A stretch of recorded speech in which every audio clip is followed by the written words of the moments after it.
Welcome to Captive Conversations. I am your host, Adam from Captive Wi-Fi. Join us as we dive into behind-the-scenes stories of our hospitality leaders, exploring tech, operations, and marketing through the eyes of the experts. Let's get the inside scoop together. Episode 2 of Captive Conversations. Today we had more challenges because I messed around with the buttons on the Roadcaster and I'm not an expert, so I'm really sorry about me saying there's challenges, but actually there wasn't. But new camera, much better quality, no cameras going off, great time. Had LP from RedCat here today, talked all about the technology, how it works, his story, his history, some interesting questions, some really interesting pieces of how their technology works over others, which I found really interesting. The challenges of the UK versus Australia, the challenges of Wi-Fi, and the differences between how we work and how things work in Australia. RedCat is here in the UK. They have some awesome brands. Gongcha is a great brand to look at. It's a bubble tea place actually down the road from my office. So definitely go check them out. And the kiosk and the tech stack. This is episode 2. This is LP. This is me and LP. Have a great one. Have a great listen. Have a great watch. The video will be working fine. We had some weird reverb, which I figured out what the issue was on our side, but the audio recorded beautifully. So, episode 2. This is the podcast. This is the tech challenges I have on a daily basis when I shouldn't have any because I should be understanding how this works. So I'm still new. Bear with me. Enjoy episode 2. Enjoy the podcast. Many more to come. See you guys. Let's record. I don't know. You know what RTFM is? I have no idea what RTFM is. Read the fucking manual. Sorry. I don't normally snort. Okay, I'm going to screw it. Okay, fine. Okay. I'm going to do the intro later, so we can go straight in and have a conversation about it. More technology challenges are happening, unfortunately. So I have to give myself a... but this is LP from RedCat, as you can see on his T-shirt. Show everyone your T-shirt. Doesn't say LP. No, it doesn't. But, everyone knows who you are. And we're going to start with some basic questions. So welcome to my podcast, your second guest. I know we can hear each other. I'm hoping this records okay. If it doesn't, then you're going to have to fly back from Australia just for this. And we have to get through it. And second episode, more technology challenges because I had muted the headphones and we couldn't figure out why. So just on one side. Yeah, on one side. So we start with the questions, the standard questions we're going to ask, which are like, You're doing intro? No, I'll do I can give you a bit of music. I gave Chris a bit of music, but I will do the intro separately because I get a bit embarrassed of like doing the whole, hey everyone, welcome to blah blah blah blah. So I'll do this for you so you can hear it. So here we go. 1, 2, 3, 4. That's all you get. Sorry. Okay. I will do an intro before because I think doing the intro before gives me a thought of process of who we're speaking about, what we're speaking about, and then, teeing people into wanting to listen. Got it. Right? So, yeah. Okay, so first question is best burger here or in Australia. But I mean, have you had many burgers here? Honestly, I have not had a lot of burgers here. So, okay. I on the global scale then? Or, what has been your best burger? We could do it anywhere. Yeah, it's a hard one. Probably for me, it's probably been in Vancouver, and it's probably been because it's been a lovely burger with some maple bacon. So that's the Canadian in me that just sneaks into burgers and stuff. Is that when your accent gets a little bit more Canadian? It becomes more Canadian. I actually have a stronger Canadian accent whilst here in the UK.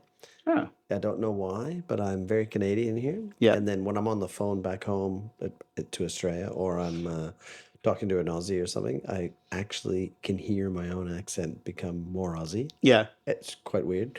And then it becomes more Canadian when I'm just talking to other people. So when you get back out of the airport and you speak to your family and stuff, are they like, what language, like, what are you speaking? Like, I don't know. No, they just, it's universally agreed that I just speak a bit funny. So there's no. I was trying to think of a Canadian Australian word, like English and Spanish or Spanglish, but I couldn't think of anything for you. Sorry, but okay. So we spoke earlier, and you've had some challenging restaurants that you've been to, but here, the best restaurants so far that you've visited. Yeah, so it's interesting what you call best, right? Like, what do you? But I'd probably say the best experience I had. Right? No. Because hospitality experiences afterwards. So just best restaurant, as in like, you went in, service was pretty good. Service was good. Food was good. It was probably one of the best restaurants you've been to. Because the other question afterwards is best hospitality experience, which I think is teeing in. I'm putting them together. I'm sorry. All right. So he's ruining my podcast. I know, but I like rewriting rules. You know that. So I put this to you, right? A challenge that I will put out to, in general, right, is that my experience across the UK and my I'm waiting to get in trouble for saying this, but my experience in general around hospitality service has been a little bit average, right? So I was saying to you before, I just flicked through my diary the last 3 weeks and looked at all the places I'd had lunch, all the places that had dinner, breakfast, wherever I was. And not a lot were very memorable from a service perspective. The food was fine, but in terms of how was I greeted, did people do some nice stuff like offer me some water or maybe a refill on a drink? Just the basic stuff, pour my wine nicely, whatever it was, right? And I'd have to say, if I was doing a bit of a global ranking, I'd slide it down a bit. I think that there's a lot of opportunity to bring that up. Would be the nice way. I did say, because we spoke about this a little bit earlier, I did say he didn't take recommendations from me. So you won't get wine poured at Greg's, to be honest with you, but we can definitely work on that. Maybe that was the problem. Yeah. But I will say, sorry, if I flick it down to like my best experience, which is where I also had the best service, right? Yeah. So if I mix it together, it was at the most surprising place that I would never have guessed, right? So it's a place called Toffs, TOFF', right? Okay. Toffs of Muswell Hill, which is it's just been purchased by TCG, which is the Chesterford Group. Okay. And why it was probably the most interesting meal I've had in a long time. It's a fish and chip shop. But is it just a fish and chip shop? Well, okay, it's been around for, I can't remember how long, but I think it's 100 years. Like it's a long time. Right? Okay. And it's been, in the family and all this sort of, like it's just got tons of history, this place. And you go in and it's a nice sit-down restaurant, right? So you think fish and chips. This is a little bit different. Actually, it's a nice sit-down restaurant. With like an upstairs dining area and everything. It's a pretty full-on. Okay, so not place. Traditional, not your traditional walk-in newspaper, stand in a queue, newspaper, bugger off. No, not that place. And what surprised me the most was we had fish and chips, surprisingly, right? As recommended. It was very nice, right? So I very much, especially the fish, very much enjoyed the fish. It was kind of about as perfect as you can get in terms of, you can tell like the oil's perfect, it's not oily. And all the good things, right? Yeah. What was really weird though is at the end of the meal, at the end of the main, when we finished the fish and chips, the guys we were with said, "So, listen, we really recommend you have dessert." And I looked at him and I went, "That feels weird. I'm in a fish and chip shop, right?" And he said, the chef and the sous chef specialize in desserts. And again, I went, I thought I was in a fish and chip shop. Yeah. And I looked over and realized that in the kitchen, it's chef and sous chef. Like you're talking an actual kitchen, not with cooks, but with chefs. Not the guy with the white hat. None of that. It was very, like they were in whites. They were well done. It was good. Yeah. So we had dessert, and I had perhaps the best tiramisu I've ever had, literally, cooked from scratch by the chef. In a fish and chip shop. So I would I would actually go to this. I'm gonna go and take a photo because it feels like you're walking into a fish and chip shop because we all know what fish and chip shops look like. I mean, the one where I live is called Golden Place, and OAPs get like half price. Yeah. So and the furniture's not changed for the last 30 years. So we know the place, right? So. I will follow up with a little video because I'm going to pop in and take a picture just so people are aware what it looks like. But okay, so that sounds amazing. I mean, that was very cool. It's about the experience, right? That was very cool. Okay, best hotel, because I'm sure you've stayed at a few. Well, so hotels are interesting because I stay in a lot of different hotels. When I come to London, I'm usually here 2 to 3 weeks, actually 3 to 4 weeks. So that's a different type of place. Yeah. And we all know if you've stayed anywhere in London, you pay a lot of money for a very small Yeah. room, Yeah. right? And that will drive you nuts. And you're staying like 20 nights. Yeah. So there's a place that I stay in South Kensington, and it's part of a group called Fraser's Suites. Okay. And it's not overly expensive, but the rooms that you get actually have a reasonable amount of space, and it's quite nice. So I'd rank that purely, Okay. but it's a truly London measure. It's the space that I get that makes me like it. Yeah, no, I get that. It's the still space it's still quite nice, right? But it's at least I've stayed in a lot of places in So London. is it where more of a part hotel, so you can spend longer? Yeah, it is. It Because is. Chris likes the other house, right? Now that's his sort of Yes, it's around the corner from Chris's favorite. interesting. Like literally a 6-minute walk. I Yeah. think. So he and So, I catch so up. if you weren't going to stay for 4 to 6 weeks, and you were to go somewhere just for a week, like I don't know, what's any surprise and delights, or any like places you've been to, been like, oh, actually, I came back and they welcomed me, or blah blah blah. I can only tell you my favorite chain that I've come Okay. across, but they're not big here. But they're my favorite chain that I've hit that I would stay at anywhere in the world is called Drop it. Shangri-La. Oh, Shangri-La is me. Okay. So if you've been in a Yeah, okay. Shangri-La, You can go to the Shangri-La here in the Shard. I'm staying in the wrong. Oh, it's in the Shard. I'm staying in the wrong places. Stay there for 6 weeks. Yeah. Okay. Sell my car, but Let's move on to the best hospitality experience. I've thrown that at you. Oh yeah, already. you did. That's fish and chips. Sorry. That's fish Okay, and so chips. so our last guest was Chris Fletcher from Tech on Toast. Thank you, Chris, for dealing with my technology challenges. We had some today as well. Don't tell anyone. He asks, what do you think about the Wi-Fi connectivity in the UK? Because I know we've spoken about that before. And So yeah. I've got an opinion on this one. But I'll tell you why. So there's this one very notorious thing. Notorious might be the wrong word. There's one issue I've got that I come across unbelievably often when I'm in the UK. And I often joke with you and the other guys and say, I don't know if you've discovered the internet yet, but it's pretty cool. We should get it here, right? So there's a bit of an issue generally, right, with the cell connection, as in just having some data. Sometimes you can often get a phone signal, but if you'd like to, see the internet, any interweb stuff, man, you're lucky if it shows up. Right? Yeah. So knowing that's a challenge, even in the middle of London, often nowadays what's happening is you go into a typical restaurant or a QSR or whatever it is, and it's reasonably common to sit down and to have somebody offer a menu that's QR based, right? And what I find a real challenge with that, because I go, okay, I've walked into your shop. Often it might be downstairs, for example, which just compounds the problem by a factor of 100, right? And in a big old brick building or something. So I've walked in. They've, as a restaurant, they've opted to not serve me directly because they've opted to, you need to use the QR code. Well, I don't have any data. So I look at the QR code and I go, challenging. So have a go at it and go, no, I have nothing. So the next thing is, how do I get into I need some Wi-Fi. So that's where it becomes super important. Sorry. Yeah. That's where it becomes super important to be able to get on the Wi-Fi really easily. Because in that scenario, right, you as the restaurateur, your server, if you like, starts with the Wi-Fi. Yeah. Because I've walked in as a consumer. For example, you and I might walk onto a place and go, let's just get a couple of beers, right? And if the only way I can get us a couple of beers is to get on the Wi-Fi, But scan a QR code, go through the process, order some beer, we might just go next door. That might be too hard. We might just go to a pub or whatever it is. So I think it's super important, and it's something that needs some work, because some of the onboarding on like some of the Wi-Fi scenarios can be pretty painful.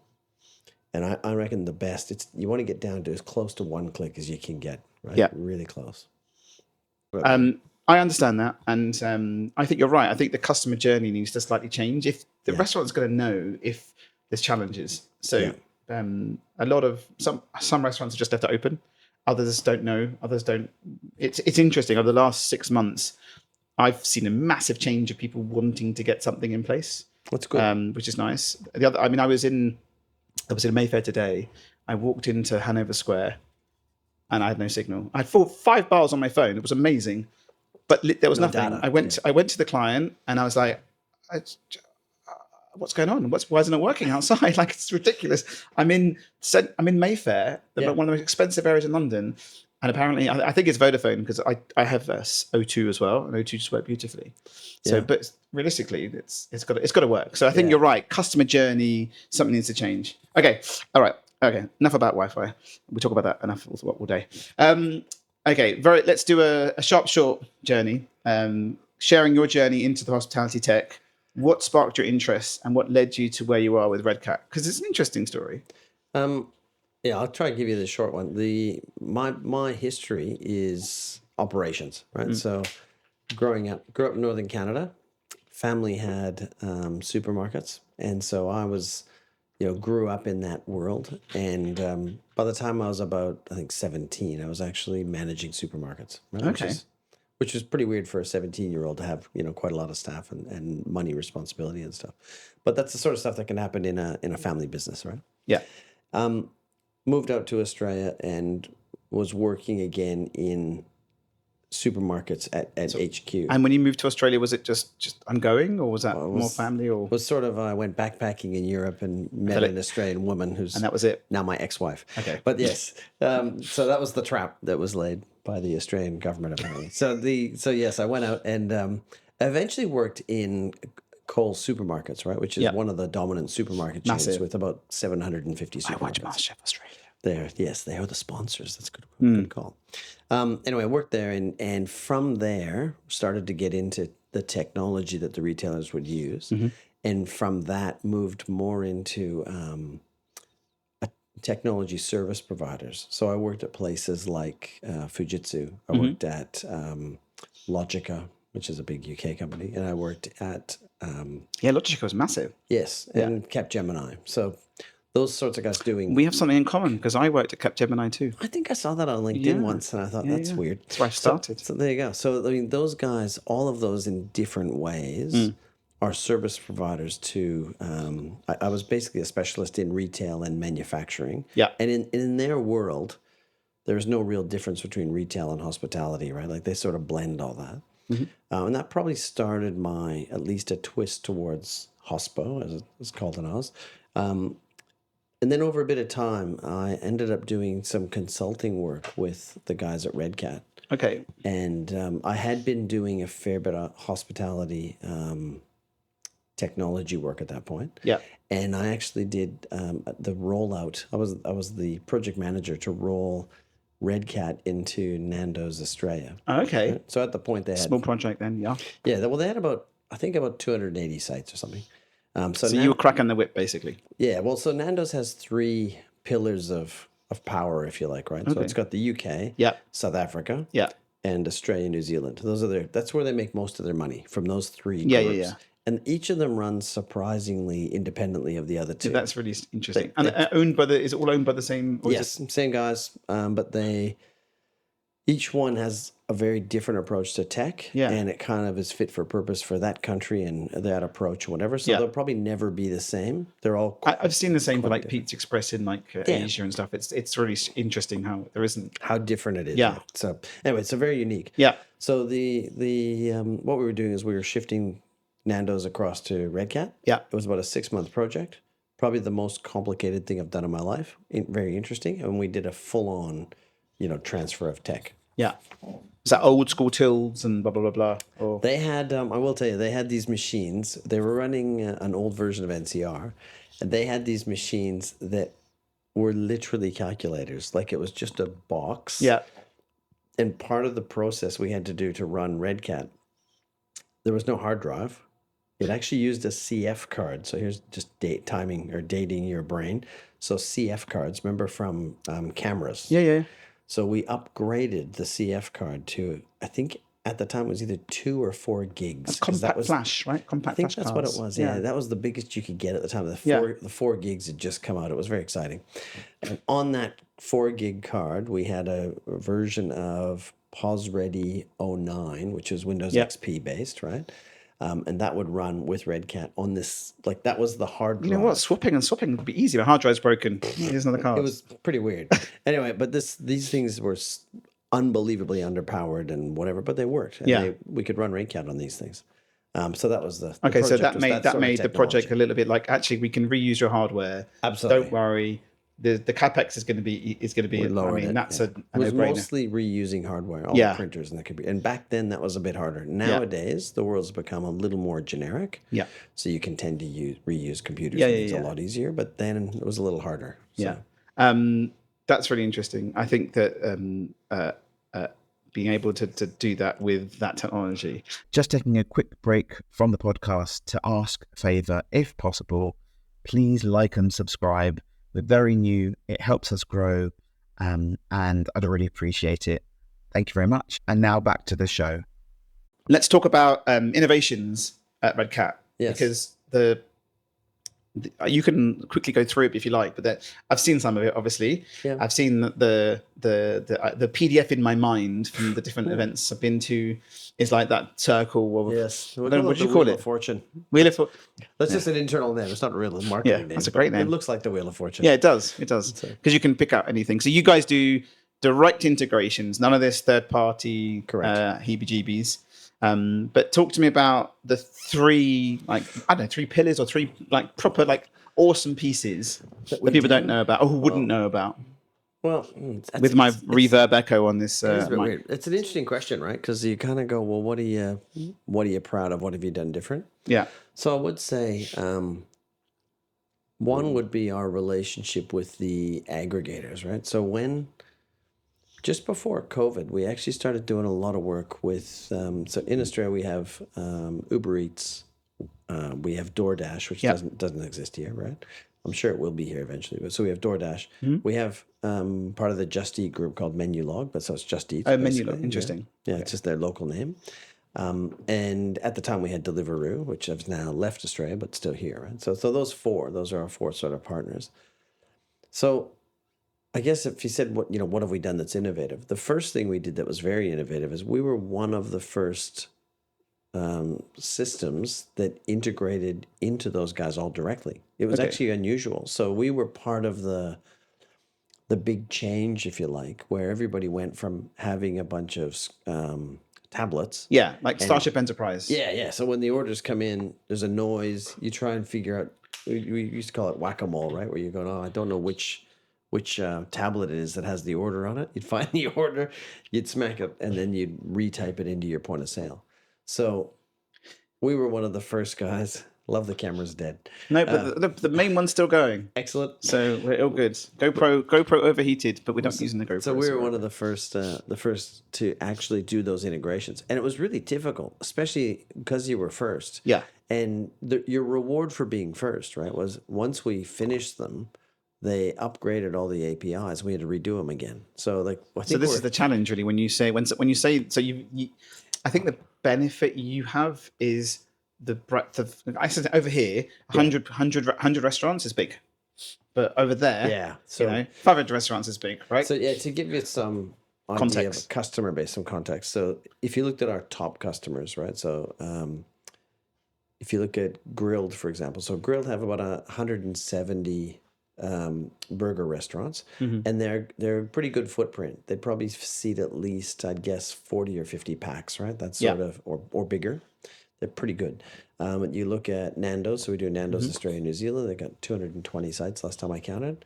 We've got groups like Gong Cha. So Gong Cha Australia has 100. So when you say you want to do integration, it's a little bit easier for you than others to go, well, actually, I've got 1,000 restaurants. They all use us. Yeah. So we've got between 5,000 and 6,000 sites that we, So, and a lot of them are quite big. Yeah. So they're not like a single site. They generally are groups. Yeah. Some of the groups have 10, but some of the groups have 200 So the interesting question for people here. Yeah.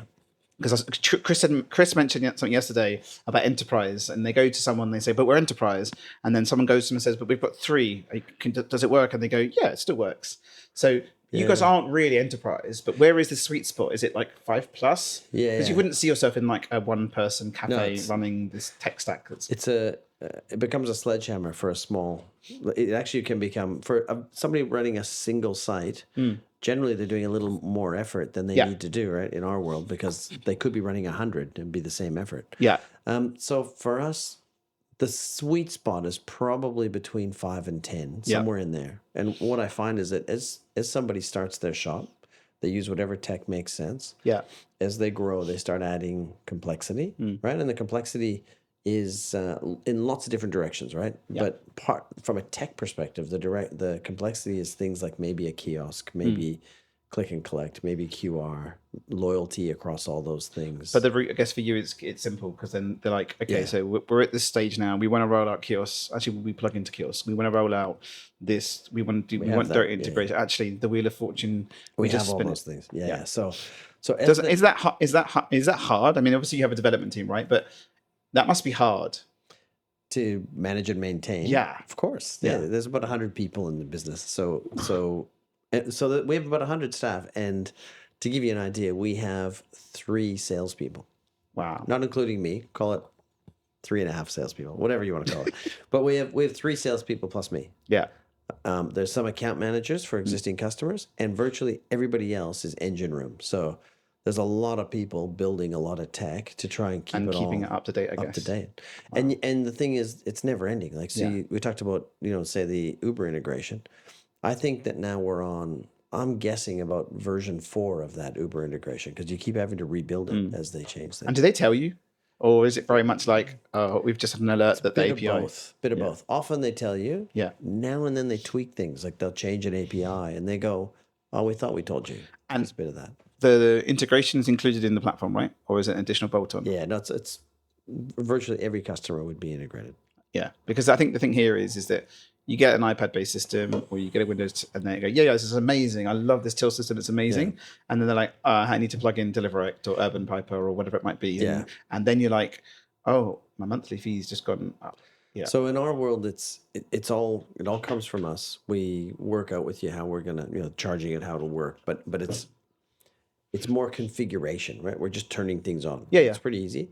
The nice thing is everything's coming into the same database too, right? So if you've got Uber orders or something, you'll actually have a single item, and that single, it could be a pizza, whatever it is, and that item will be sold in lots of different ways. So in some systems, you end up with 10 different versions of the item, one for each way you're selling it. Like, here's my Just Eats version, my in-store version. Yeah, so you can break it down. Uber. So there's different cost brackets, right? And so on. Yeah, and it's got different prices and everything, but you can look at that item and see how it's performed everywhere. So the one thing that always stays in my head, the one piece of tech that I quite like, that I know about, because I've seen it, not seen it, sorry, but I've heard you talk about it, but I'd like to talk about it here, is that delivery piece.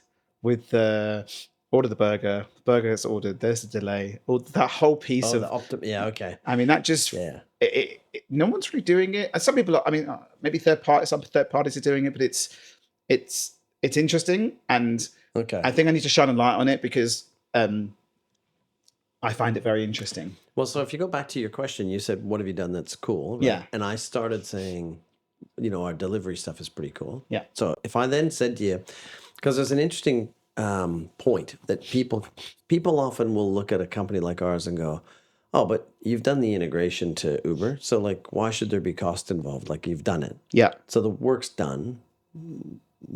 And what they don't understand is that the work keeps going. Yeah. Right?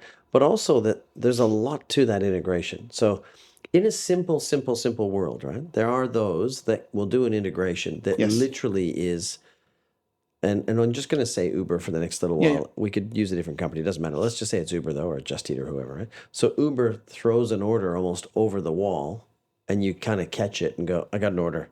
And you inject that into the pause, and that's it. And off it goes. Yeah. Done. Now, that's the super simplistic version, but that is how some of those integrations are done. Yes. We don't do that. So what we do is a couple things.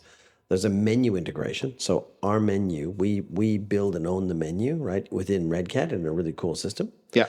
And the menu includes image, price, description, kilojoules or calories. This is if it's direct, right?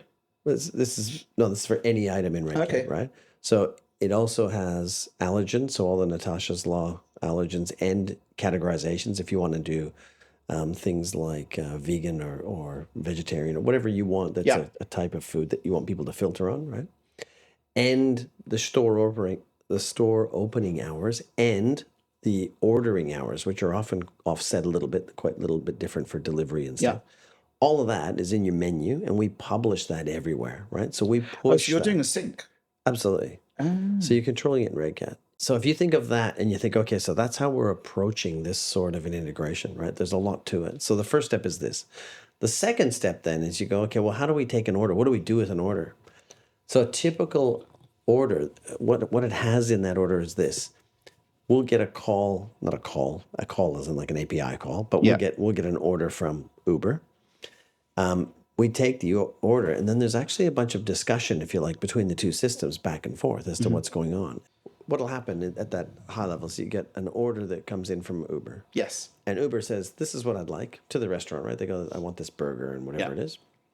And we're going to get a driver there by 12:20. Yeah. So we'll have already told Uber that, you know what, this shop right now has a 10-minute make time. Right? So I don't need to go on my Uber and go, this is my timeline. No, it's happening. It's already happening. So we'll either send, you can manually put a time in, and like you might say by default it's 10 minutes, and in the shop they can crank it up a bit as if they're busy. Or you can use a dynamic make time. So we'll look at how long it's taking and we'll push it up a little bit automatically. So you're not doing anything. So we've told Uber already this shop has a 10-minute make time. So Uber looks at that and goes, I can get a driver there. Can't be within 10 minutes because they're not dumb. They know that makes no sense. And they might say in this case, oh, you know what? It's actually 20 minutes that we'll get a driver to you. So they'll tell you 20 minutes we'll have a driver. So what we then do is we take the order, we accept the order, everything's fine. We hold the order in a thing called pending orders. So it sits hidden. And we'll wait until just before the make time. So if we know there's a 10-minute make time, then we'll drop it into the kitchen and say, there's an order coming. It's an Uber order. Here's the order number details. So all through the kitchen, it'll actually be connected in that sense. You know, it's all from the same order. They know it's an Uber order. It has to be packaged appropriately. It goes through the system, gets packed, gets put under heat lamps. It's ready to go. Now, what's really interesting about that This is the piece I like. the data that's being collected, right? So we now know order was placed at 12, said they were going to be here at 12:20, dropped into the kitchen at 12:10. We can see every touch point. So all the bump screens that he used, we'll record all those data points so we can see it all put together. And we can see when it was put under the heat lamps because it was bumped off the pass, right? Yeah. So you know it's sitting there waiting. So we know it's waiting. So that's a good set of data. The other cool thing we have is Uber actually signs a special agreement with us for this. They actually pass us some extra data about when the driver's coming and some other bits. Those are also in the database. And then the other nice bit that we add is optionally, if you want to do it, right, is that what happens is where the drivers pick up, we'll put a screen there. It's a driver pickup screen. And on that screen, you can filter what you want. But generally, people will put, well, this is say it's Uber or Deliveroo or whoever the driver, like whoever the company is, and it'll show that order, some detail for the driver to recognize the order number. This is up on a screen, and you can put that screen out in the car park, or we QR code it too. So you can even put a QR code up and say to the drivers, don't come in, just scan this QR and you'll see where your order is, right? Which is quite cool. Their order's ready. They come and pick it up. When they pick it up, so that bag has been printed with a bag tag, a QR code on the bag tag. When you pick the bag up as the employee, you scan it, and that knocks it off this. Where'd you scan it? What, from a till? Bump screen. Or So we have just a scanner sitting at that pickup area. Yeah. They scan it automatically with no touching. It bumps it off that screen. Nice. Cool thing is that clears the screen down. Okay, you've picked that up and you hand it to the driver. Yeah. Right? But the great part is another data point. So now I know when it was picked up. Yeah. And if there's so when I'm talking to Uber about their Refunds and performance everything else, right? stuff, I say to them, listen, every time we pick that bag up, we scan it. Like that's the process. So I know that guy showed up at that time, right? So where that's an interesting one for, like, I've got problems. Yeah. And then added to that, though, to that system, what we did next was we said, well, you know what? Now we know all the bits about this order and how long it's been under this heat lamp because we bumped it. Yeah. And we know that it hasn't been picked up yet. So now we can also send a notification to the kitchen and say that bag, that order's been there too long. It's time to remake it. So we'll So the driver's proactively- delayed by 15 minutes, whatever, right? You know with the timings what's going to happen. So you'll proactively remake the meal, Yeah. whack it under, and then have that one picked up. Yeah. Instead of having it delivered, 2 miles and away, cold. and somebody's angry, Yeah. and you have to figure out how to fix that. Instead, you go, no, I'll fix it. Yeah. I'll proactively fix the problem. I'll make sure they get a good meal. Yeah. And then you'd say to Uber, listen, here's my data set. This is what happened. Yeah. I've got a problem. We need to talk about what we're going to do about the cost of that meal. And then it's quite cool. I remember you talked about, I've heard in the past, so you've got Google, delivered by Google? Is that Yes. active? So in the UK, they've implemented that quite differently. Yeah, I don't know if it even works. Does it work? Because most restaurants, you click on it, it says restaurant's website or Deliveroo or It's a bit Uber. weird the way they've done it here. Yeah. So they're still, honestly, I think they're still bedding it in a little. Yeah. What they did first in about 5 other countries, right? And one of them being Oz, is they did this thing which actually surfaced a complete ordering mechanism. Yeah. So it's like its own click and collect Yeah, service. yeah. And we would feed that. So we would send it images, Yeah. descriptions, everything. So we would power all that. And it would just magically put it all together for you. It was quite Yeah. cool. And that just gave you a new place to order. And you could order to pick up, or you could have it. Yeah, because you guys have DoorDash Direct, right? I mean, we got Uber Direct here, but I don't know if anyone's Correct. using it. It's But just yeah. Pizza Express. Oh, are they? Interesting. Yeah, it's happening. So the second part of that whole delivery thing that's quite nice. And again, you said, what are you proud of? And the next bit that we went into was we actually said, okay, well, this is great what's happening. Yeah. At the time, DoorDash came to us and said they wanted to launch DoorDash Drive, right? Yeah. So DoorDash Drive, if you then try to differentiate, DoorDash and Uber, both of them, how we just call them Uber and DoorDash. Yes. Those are actually marketplace. So it's actually Uber Marketplace, DoorDash Marketplace. Oh, okay. And all that means is it's the one that the consumer picks their phone up and goes, I'm going to order some food. Mm-hmm. So the reason I say that is if you then go to Uber, instead of Uber Marketplace, you go to Uber Direct. Yeah. Instead of DoorDash Marketplace, you go to DoorDash Drive. Yeah. Right? And just FYI, Just Eat has a new product. Instead of Just Eat Marketplace, they have Just Eat Go. Yeah, yeah. Okay, so you're talking about, the marketplace is just a generic app. Yeah, And the other correct. piece is the integration They're all white piece. label delivery. Yeah, yeah, yeah. So it's worth talking about. Because people here use Stewart and others, and then It's like last mile. Stewart. So these pieces, basically, what it is that you have lots more last mile opportunities to plug into. Yes. So it's good to know because in the UK, I find in general, there's a bit of an education piece. Not a lot of people fully understand the white label thing. Like, how do I use that, right? So what it really is this. If you think about it from Uber's perspective or Just Eats or whoever, right? From their perspective, what they say is this. And again, this is their view. Their view is you have a restaurant. They say, listen, mate, we'll do all the work. I'm going to go out. I'm going to do all the marketing. I will get an order for some food. It'll be your food. That's great because you do burgers, whatever. I'm going to do all the work, though. I'm going to get the order. I'm going to get the money. Yeah. I'll send a guy over. All I need you to do is have the food ready. I'll pick up the food. I'll deliver it. So really, I'm going to do everything. I'm going to own the customer. It's my customer. Yeah, yeah, yeah. But it'd be great that you can participate by supplying some food, right? That's kind of their view. Yeah, yeah, yeah. And for the privilege, they're going to charge you, give or take, 30%. Yeah, ridiculous. So what they do in this, if you flick it around and you go to this third party, like this white label delivery. So in white label delivery, it's the other way. As the restaurant, right? What you're saying is listen, I'm going to do all the work. I'm going to do the marketing. I will find the customer, right? I'll get them on my app or maybe Google or website. So I'll get the order.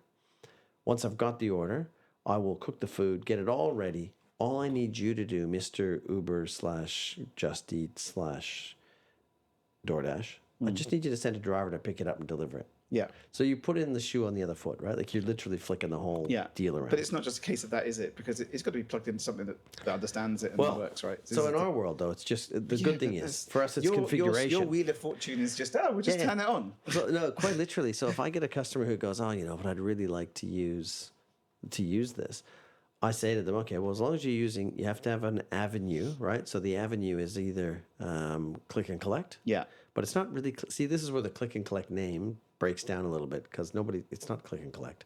It's online ordering, really, Yeah. right? Yeah. So I got to have online ordering because I want to Yeah, that deliver it. feature, right. So I don't really want to collect it. But anyway, so I want to have some sort of online ordering. We can use Google as a way in, Yeah. or you can have it in an app, which we'll supply too. Right? Yeah. So, but which a lot of places apps don't make sense. That's okay. Yeah. It still works really well in you can use a QR concept too. Yeah, so you can online, have right? Yeah, you can have online ordering or QR based online ordering, and maybe Google, and so you'll get this order.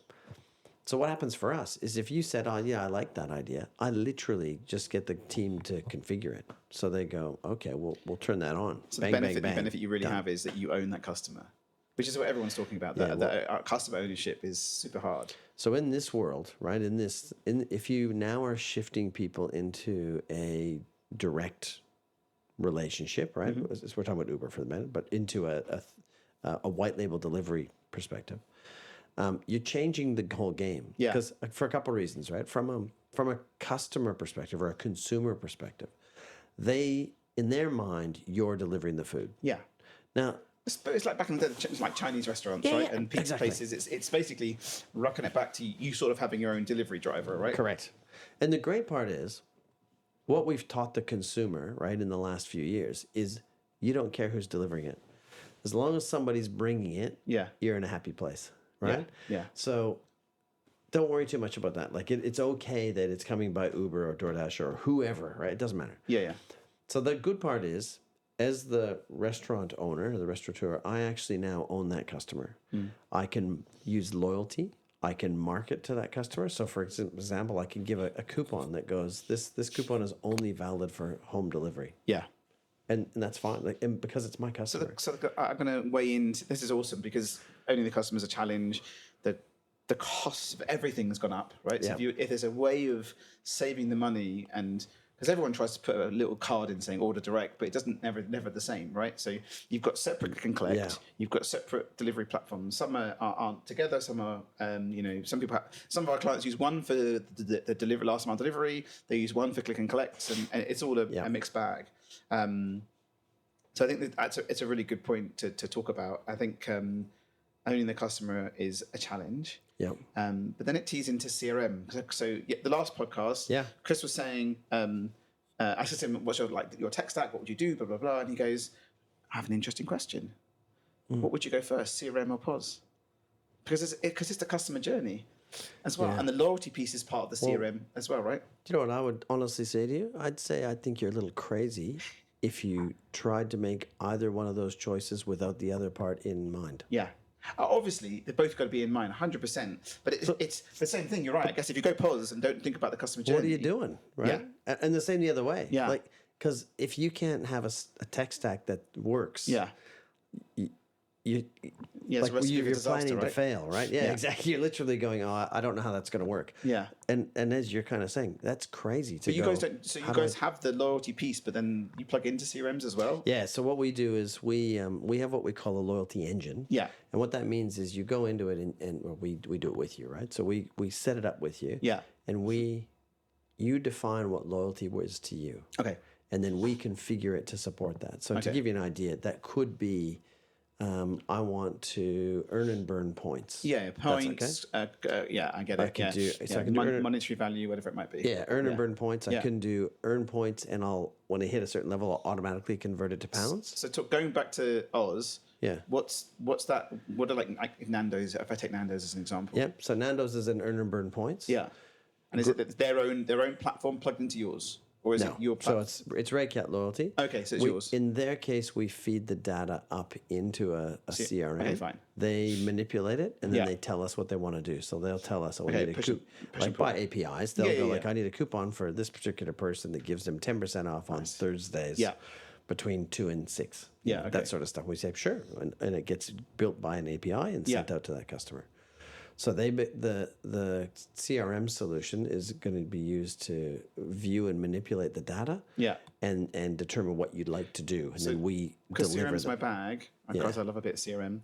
Loyalty wise, obviously you have your own engine. Yeah. But is there a specific third parties that you're already plugged into? Yeah, so probably our most prolific customer partner, Yeah. prolific partner would probably be Impact Data with Okay. TalkBox, right? Yeah. So they do a lot of work with a lot of David. different. Yes, David. I Bird. saw Loki this week. So they do, yes. So they do like probably, I don't know, at least 25 of our customers, I'd say. Okay. We have customers that use Salesforce. Yeah. We have customers that use Braze. So Okay. Braze is, if you're into marketing, Braze is pretty cool. Like it's a marketing, a lot of fun there. But Yeah. those are for bigger customers generally. Yeah. And some other ones that are smaller, like down to a MailChimp sort Yeah. of concept. So it's you've got horses a for range. courses, right? Yeah. I was just taking you back for half a sec though on that white label delivery because we haven't got to why you'd care. One, you own the customer. Yes. The commercials are pretty interesting because what happens is it tends to change. You know, we said it's 30% roughly. Yeah. So if you took, I always do 100. Because I guess you're saying because you're doing all the work, right? So if the restaurant's doing the so work, then it's- theoretically the you price goes should- down. yeah. So if you look at this, if you looked at the 30% thing, Yeah. let's say you took a £100 order. That's a pretty big order, but Yeah. take a £100 order. The math's easy. That's what we're doing. Take a £100 order, yeah. and you do it through Uber Marketplace. You're going to pay around about £30 roughly. Yeah. That's a fee, right? Just give or take. In the white label scenario, you got to get the order. Yeah. Let's say that costs you, including credit card fees and maybe your online ordering fees. Whatever. Let's say it costs you 5%. Yeah. Because life's easy. So that's about £5. Yeah. Now, the second part of that is I've got to pay, Uber's going to come pick it up and deliver it. That's going to cost me, give or take, let's call it between £5 and £7, right? So let's go to 7. We'll make it expensive. So now we're at somewhere around £12 that I've spent, right? Yeah. Massive difference. Now, here's the other bit. If you have a consumer who orders on Uber or the other apps, right? They're going to pay a delivery fee. And in the new world, Yeah. those guys all very creatively separated into a service fee and a delivery fee, right? Yeah. So what would you pay here? I'm guessing it's probably £3 to deliver and Yeah. £2 service, Yeah. give or take, right? Yeah. So let's call it £5 in there. So in the RedCat platform, we allow you to charge the consumer a delivery fee, and we base that on like polygons of as in delivery areas. Yeah.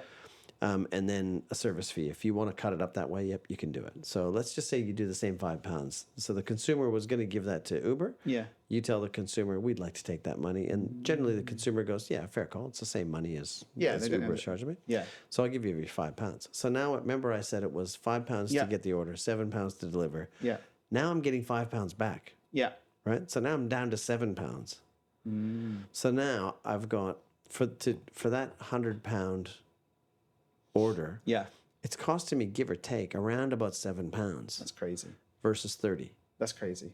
So very interesting difference. So I can afford to, for example, lower my prices a bit. If I can say, so if you're going to order it from Uber, I'm going to charge you this much. Yes. If you order it on my delivery platform, Yeah. so you order direct from Nando's, whatever. But do you I'll think charge you that a little there'll bit less. be if like tier like Uber rush prices and stuff like that? Like, do you think that when Uber gets really busy, Yeah. who gets preference? That's a whole different discussion with them. Yeah, I agree. So Right. I will say one other thing. In our world, Yeah. we never become the middleman. We only do the tech. Yes. So we get all of our customers. But you guys can to- throw in 5 different delivery partners. Oh and yeah, then so I'll leverage go to the that. next level. So first of all, is you as the restaurant, you need to have your a contract direct with Uber, direct Yes. with Yeah. DoorDash, direct with Just. So we don't broker it in the involved. middle or anything. Yeah.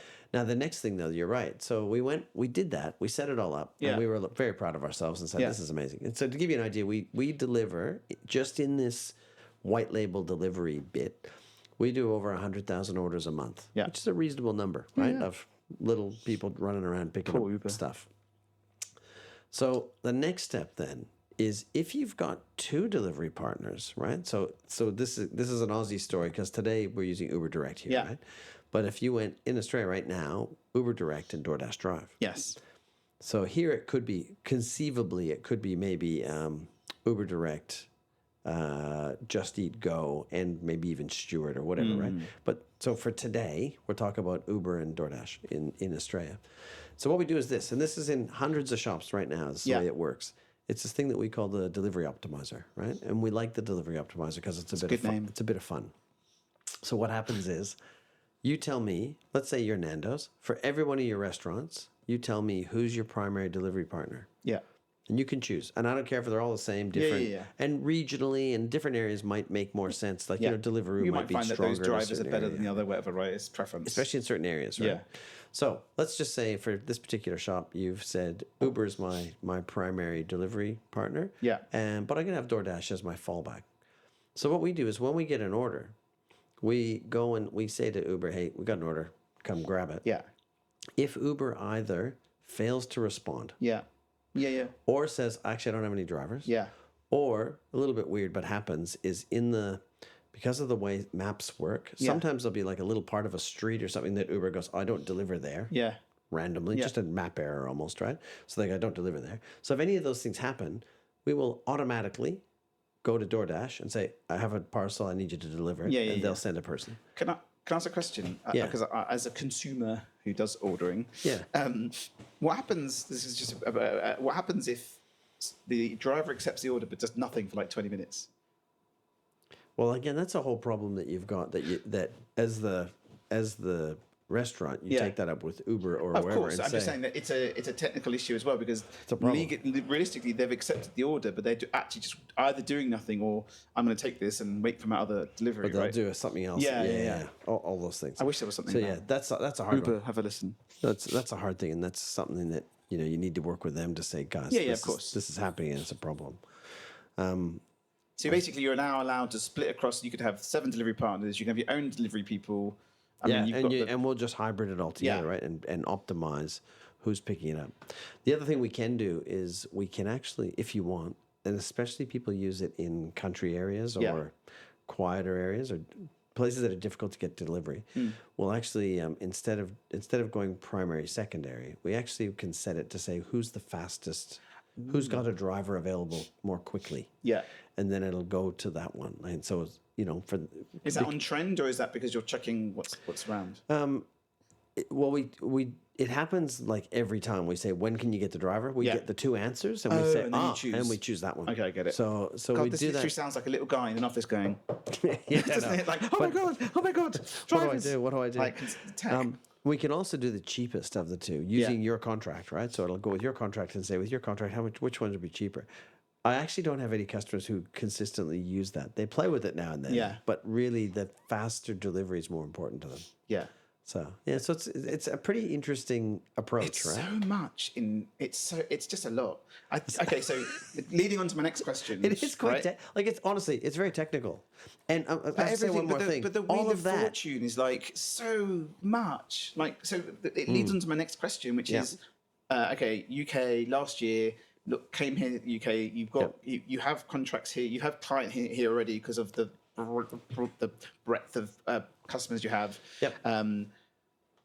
Does the Wheel of Fortune scare the shit out of restaurants? Like if you go to a client and you show them the thingy and they look at it and go, hold on, my brain needs to ingest the 19 million things that you actually do. Yeah. So And then also operators and how, I mean, this obviously, you are obviously speaking to people here, obviously, and meeting people here. And then obviously Mark's here, which is amazing, and his team.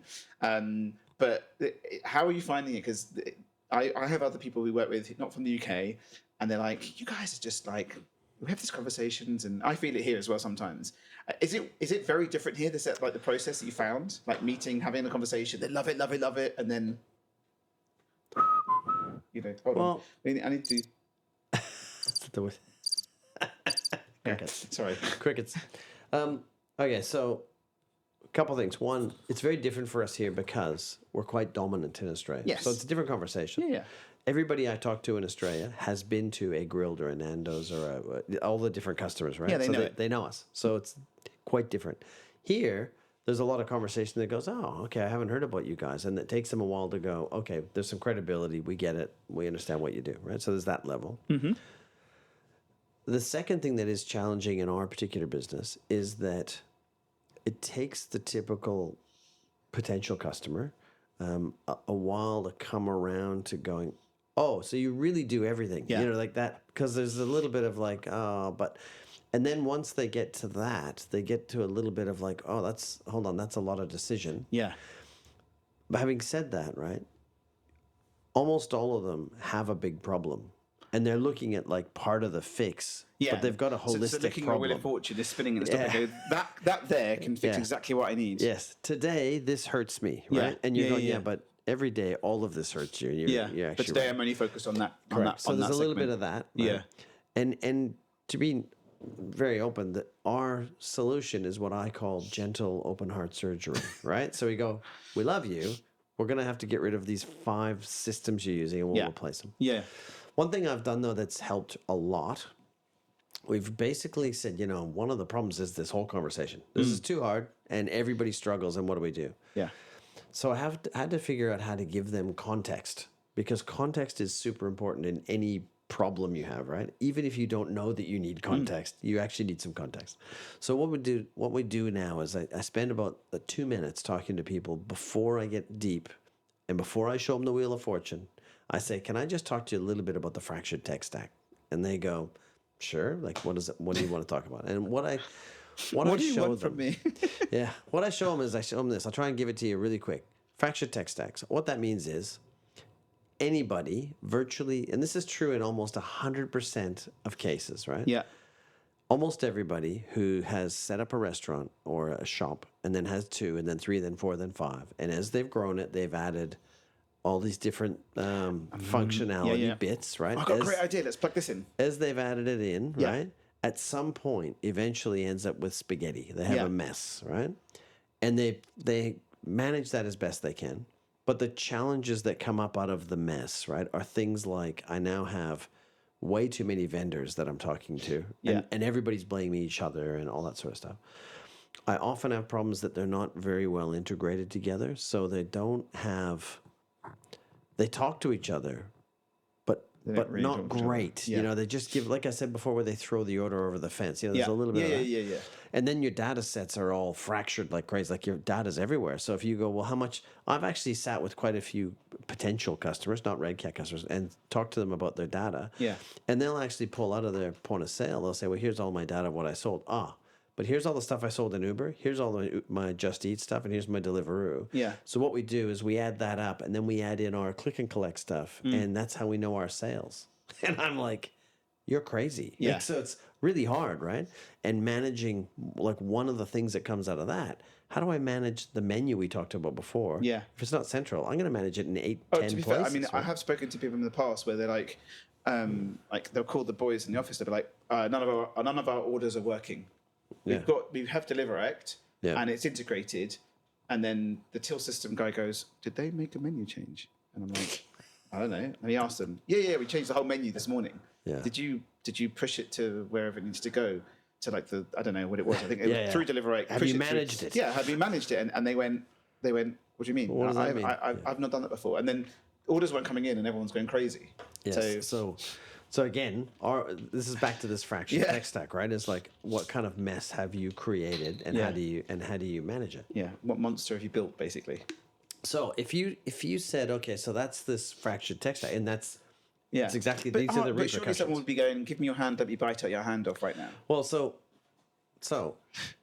what the next part of this context is, right, is that there's actually 3 ways to solve this problem.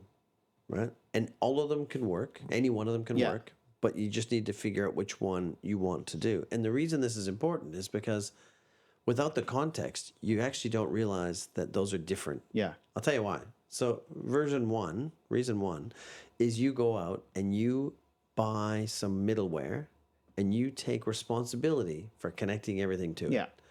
Now, usually, those are very large organizations. That's McDonald's, Subway, whatever, right?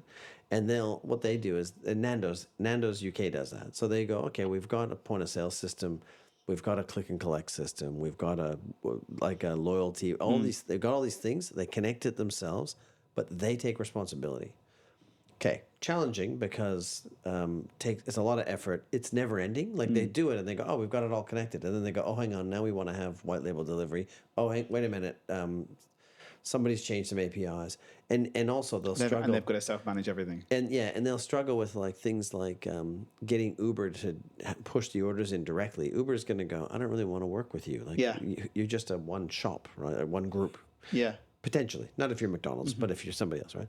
So That's an interesting one. And the reason the context is super important is when you're talking to like a board and the board goes, yeah, but this looks pretty easy. Why don't we just do what Subway does? You can say, oh, well, you need to understand.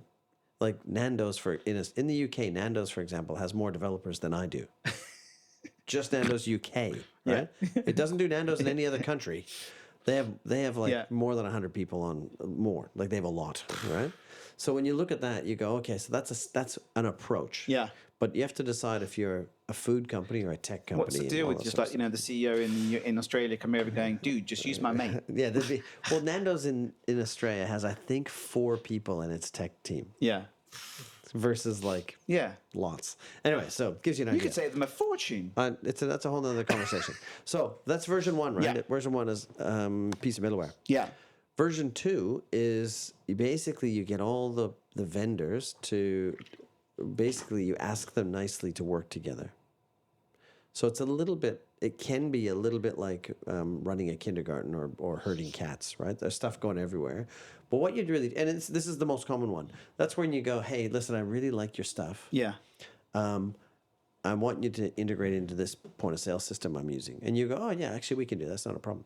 And then you go, and imagine where it gets complicated is you go, that's excellent. Now, listen, let's say you're a loyalty provider. Yeah. So you've integrated in, and I go, oh, good. Now I've got my loyalty working in my point of sale. And then you go, okay, now I'm going to go find my favorite kiosk company. And you go and you find your favorite kiosk company. And it's this one here. And you go, oh, that's great. I got this kiosk company.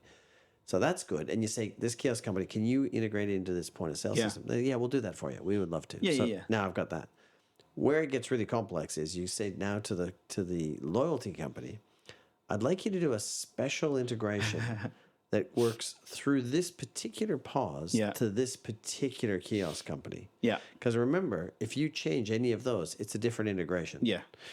So the permutations are pretty phenomenal. So usually that loyalty company will go, I'll do it to the pause, but not to the kiosk. Yeah, we do kiosks. We do kiosks. You Yeah, can use my kiosk. Yeah, or use my kiosk. Yeah. And so what happens is you start to...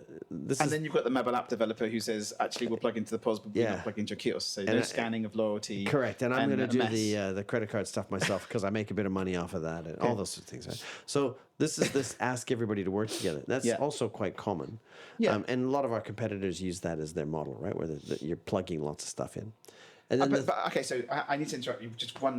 I am a big believer in plugging in like some really good stuff. Like I know that Peckish are now plugged into RedCat, right? Yes. Which is an awesome stock control. You do stock control, so there's no issues. No, we with use Peckish instead. So you do stock control, but I'm saying for me, I'm a big fan of plugging in best of class stuff. Yes. So if there's a one-shot pool and it's listen, your platform's awesome. Don't get me wrong. I've seen the kiosk. I've seen the till system. It's really good. But the challenge sometimes I have is that someone says they do it all. Yeah. And it's not. That's where you get people here going, I want this, I want that, I want this, because the guy that says I can do it all can't do it all. So that's probably you probably end up getting here someone coming to you. So version 3, just to finish our context. Go on. So 1 is I buy middleware. 2 is I ask everybody to play together nicely. Yeah. 3 is I go for a platform. Yeah. So the platform. The reason I go platform is that I've got one throat to choke. Yes. That's the pro. Bless you. And life gets so my life should be easier. But the con is that I could be constrained on who I can use because they got to be integrated into the platform. And I've got to make sure it's the right partner, because if whoever makes that platform, if I can't trust them, because it's almost a marriage, not a partnership. I have to really be able to trust them. They have to have similar customers to me. So, for example, if I do, I don't know, if I make it up, and if I said I did stadiums, and I came to this platform provider and they didn't do any stadiums, probably I shouldn't talk. Like that's probably wrong. Yeah. So you've got to make sure they have similar customers to me. Yeah. And you want to make sure they've got really good support, all that sort of stuff, because now you're going to one place, right? Yes. So it's got to be a good place that you're going to. Yeah. So now if I've got those 3, right, now you choose one. And I'll say to you again, all 3 of those can succeed, but understanding the difference helps you to make your decision, because you go, oh, you're not... If I'm comparing stuff in the middle one, which is the get everybody to work together, versus, say, RedCat, like for a platform, it's good to understand that those are completely different approaches. Like, I'm not really mixing those. I'm going, oh, no, that's a different type of approach. Yeah. So I go back to what you said around you're a big fan of plugging stuff in. So what we do in our platform, like our version of the platform, is we say we'll manage basically the customer facing stuff. Yeah. We do the kitchen also, but Yeah. we manage the customer facing stuff. But we still plug in best of breed for payroll, rostering, and finance and stuff. But I would challenge you that if you, from my perspective, which is very one-eyed, I'll give you that. From my perspective, I'd challenge you and say, yeah, but if you're going to assemble everything and try and get truly best of breed, that's okay. Yeah. But the downside is you've got to suffer with some crappy integrations. Yeah, true. And back to your point of I want to do now loyalty. What do I do? And I have yet to see, I can hand on heart say, I have yet to see loyalty truly work well in any of those middle systems. And you can relate to this easily. All I have to say to you is, and I'll say to everybody who's watching, have you ever purchased a gift card from any retailer? Yeah. And then had that retailer say, this gift card is good online, but you can't use it in the shop. No. If a retailer's like, weird, right? Or they go, this will work in this shop, but not online. They can only work in one. Yeah, I'm sorry, can you walk to the kiosk for the front and just print out money and then give me the voucher? Yeah, all that stuff. So like the odds of you being able to use just a simple gift card, which is loyalty, right? Yeah. The quick and simple test, get a gift card and use it in every way that you're allowed to. Omni-channel. A truly omni-channel experience. Yeah. If you can take that to the kiosk and use it online in their app. So research for me, find something that works omni-channel. Find one. Other than RedCat. That's not RedCat, and we'll talk. So my customers they can turn on whatever they want. So a gift card. Yeah. We do the gift cards. Yeah. They're fully integrated and they work everywhere. Do you like the physical stuff as well? You can have a physical gift card, or it can be in your wallet on the iPhones and stuff. Nice. So then if you've got the gift card in the wallet version, is there an option to start doing geolocate and okay. Yeah, so you can. So where does it stop on what can be done? Because then, like plugging into CRM wise, it's a challenge. So you've got the gift card there, but you sort of want to. Yeah, I guess you've got an API. So you have the plugin, the API's there. I see your brain exploding. Yeah, it's true. Like, I'm like, but I honestly think the challenge in tech, especially as you're building this out, is to keep enabling it. Yes. And actually to work with the customer to actually discover what they can do. Yeah. I'll give you a really good example. Everybody under the age of, I don't know, probably at least 30, maybe even 40, maybe older, when they load an app on, they just about always go, no, right? Yeah. So the challenge for everybody is that we want to market to these people, and you go, we'll send them a push notification, and you realize, well, it's off. And actually, they don't even have geolocation on anyway. So hell, I can't do much, right? So an interesting one, if you put... So in our world, we have lots of people that have apps. Yes. But we also support Google and Apple wallets. Yes. Right. So you can have a version of the card in the wallet. Yeah. A good one, actually, if you look at for everybody who's listening, who are in the UK, if you look at Gongcha, the Gongcha England, it's called, right? Okay. So the Gongcha England app.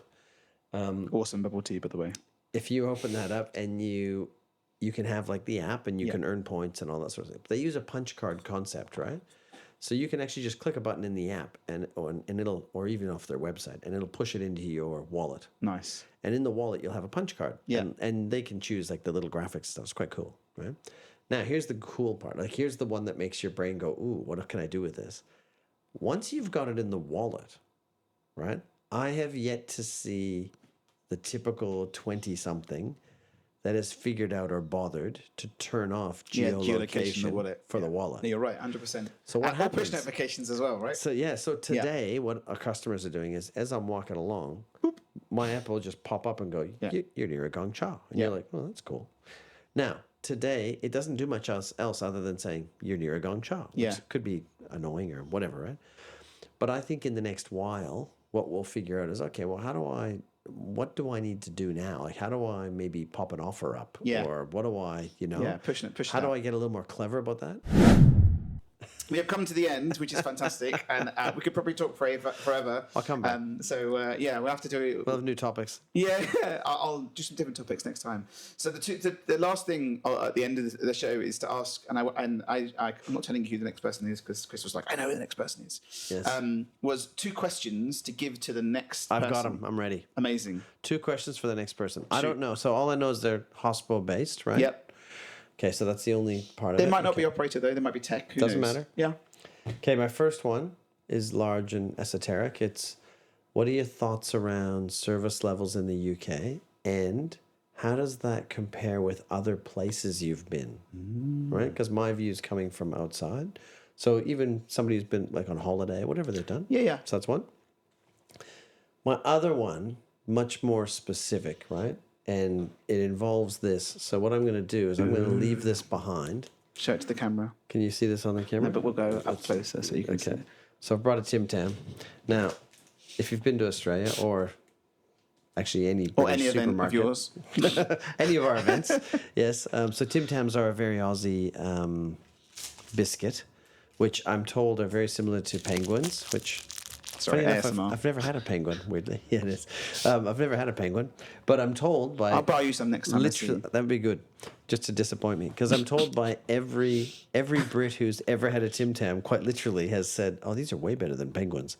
So my question is, would you rank this Tim Tam better than a penguin? I can answer that now. So I'm going to yes. I'm leaving that for the next person. Yeah, let's go I'll put it in the fridge as well. Don't worry, so it'll be nice and cool. But I can say to you because I grew up eating penguins. Yes, This is definitely better. it's good, isn't it? Really good. They're actually all made out of a single factory in Australia, and there's always that controversy. You know, when somebody wants to make a bigger factory or move it, everybody goes, "Oh my God, don't!" Yeah. So there are. So in Australia, we would have maybe 15 varieties of Tim Tams. Oh. And then, so there's everything from double chocolate to dark chocolate to caramel to Matcha. sure. They actually just rotate flavors. Anyway, Because there's a very story good. about matcha in Kit Kat coming into China, and Yeah, there is matcha Kit Kat. the reason why they thought, how do we get Kit Kat into China? Because they asked market research, Yeah. and they all went, what the frickin' next a Kit Kat? Yeah, So yeah. they were like, how do we do it? So they're like, right, let's put matcha in. Let's do a matcha Kit Kat. And Yeah, it they're went- green. And now they for the gifts and stuff for the holidays, they come to people's houses with the green Kit Kats. It's amazing. Anyway, Good I adaptation. appreciate it, LP from RedCat. You get a round of applause. We struggled, we got through, and thank you very much for coming. Anytime. It was really interesting. And episode 2, and thank you. Say goodbye.